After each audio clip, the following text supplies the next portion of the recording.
Donc aujourd'hui, on va vous parler d'un thème qui nous tient à cœur, le zéro déchet. Ne vous inquiétez pas, cette vidéo n'a pas pour but de vous culpabiliser.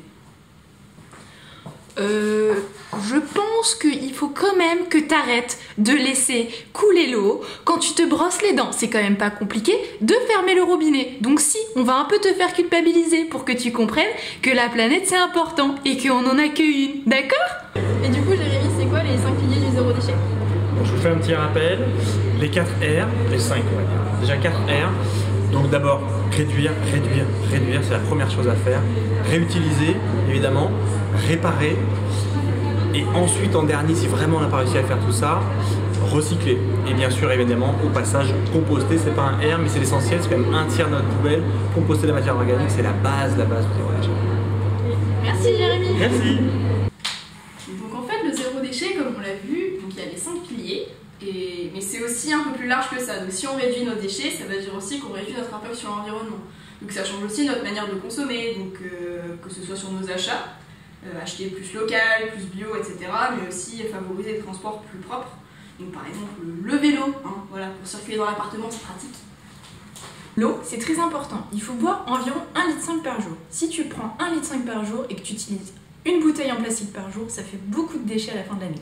Ça représente à peu près 10 kg de déchets plastiques par an, soit le poids d'Adeline.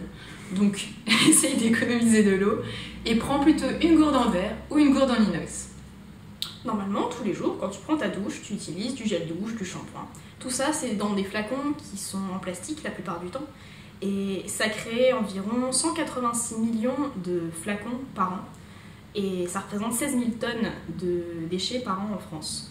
Donc c'est quand même énorme. Et si tu veux économiser des déchets et économiser de l'argent, tu pourrais tout simplement passer à des savons solides et des shampoings solides qui feraient beaucoup moins de déchets, qui sont en général aussi plus sains pour ta santé.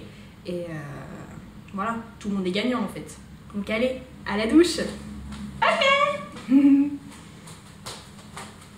Le conseil suivant ne concerne que les femmes. Donc je vais parler de la cup et de la serviette hygiénique lavable. Elles permettent toutes les deux.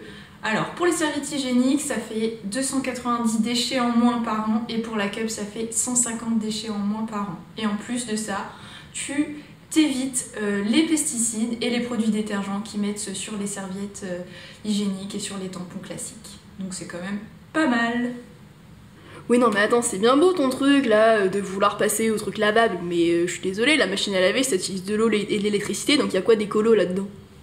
Du coup, si tu passes aux solutions écologiques comme les carrés démaquillants ou les serviettes hygiéniques lavables, c'est pas des choses très encombrantes. C'est un petit carré démaquillant, c'est ça, une serviette hygiénique, bah vous avez vu, c'est à peu près ça. Donc ça va pas te faire des machines en plus, donc il n'y a pas vraiment d'impact écologique. Et du coup, t'élimines des déchets, donc oui, c'est écolo. Et nous retrouvons Marie-Thérèse en direct qui va nous parler de ses produits ménagers maison. Bonjour Marie-Thérèse. Ouais, merci Nicole. Donc on va parler des produits de la maison, hein. Donc il faut savoir qu'on consomme un petit peu beaucoup de produits ménagers, hein, pour l'entretien. Et on dépense à peu près 100 € par an en fait pour l'entretien de la maison. Alors que si on faisait nos produits ménagers soi-même, on n'en dépenserait que 33. Donc ça ferait 67 € d'économie. Et c'est tout bête en fait. Il suffit juste de prendre du vinaigre blanc dans lequel tu fais macérer des écorces de citron, d'orange, de clémentine, de ce que tu veux. Ça te parfume ton vinaigre, ça le rend un petit peu plus antibactérien et tu fais toute ta maison avec. Et tu peux t'amuser à ça, à faire plein de choses. Moi je m'amuse aussi à récupérer mes anciens flacons de liquide vaisselle pour en faire moi-même, mais également de faire des pastilles WC pour remplacer ton canard WC. Mais attends, c'est génial, en plus ça sent trop bon, tu mets les parfums que tu veux. Pour se laver le visage, souvent on utilise des cotons. Les cotons, c'est pas du tout écologique comme solution parce que pour 1 kg de coton, il faut 5620 litres d'eau. Plus tous les pesticides et les traitements chimiques qui sont sur ces cotons, c'est vraiment pas écologique. En plus, le fait de passer à des carrés démaquillants lavables, ça te permet d'économiser environ 37 € par an. Donc c'est quand même pas négligeable. Après, si t'es comme Adeline et que tu t'es pas encore équipé de carrés démaquillants, et bah, le plus simple c'est de prendre ton gant de toilette à l'ancienne et tu te débarbouilles avec.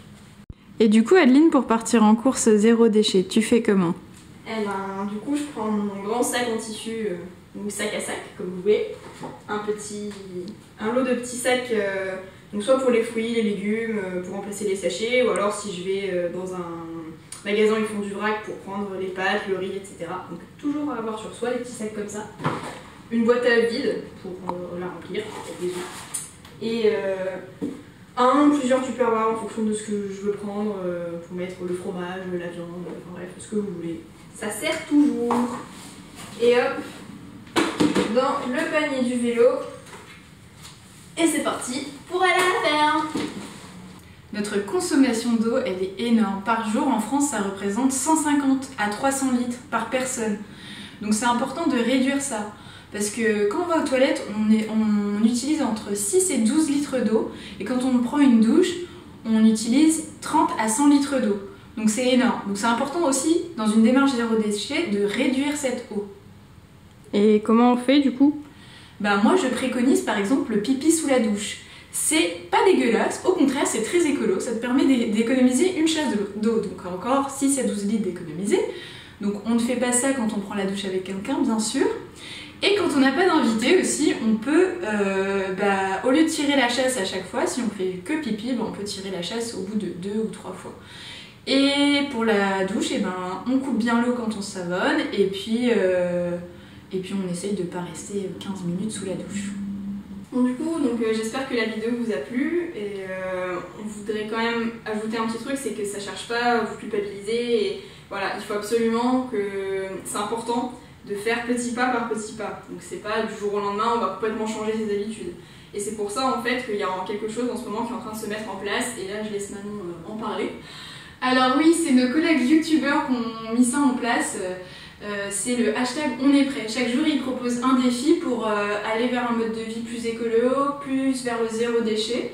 Et donc du coup on vous invite à rejoindre le hashtag et à faire tous les petits défis jour par jour pour vous accompagner. Enfin, après, quand elle dit collègue youtubeur, on n'a que 20 abonnés, donc on ne va pas non plus s'emballer. C'est une question de temps, on va devenir des stars. Oui, après, c'est vrai que ça ne tient qu'à vous d'augmenter ce nombre. Un petit pouce bleu. Mercredi 12 décembre, à partir de 17h, vous êtes tous invités chez moi pour une rencontre zéro déchet qui s'articulerait autour du minimalisme. Et du coup, on va faire un principe de troc où vous allez ramener les objets dont vous ne savez plus, donc des vêtements ou des objets autres. Et comme ça, on pourra partager un petit moment tous ensemble autour d'un goûter que chacun ramènera. Et puis voilà, ça peut être sympa. Parce que nous, on aime bien les gâteaux. Oui, quand même. Donc dites-nous en commentaire en fait si ça vous intéresse, si vous voulez qu'on vous envoie l'adresse. Et puis on se dit à très vite. À bientôt!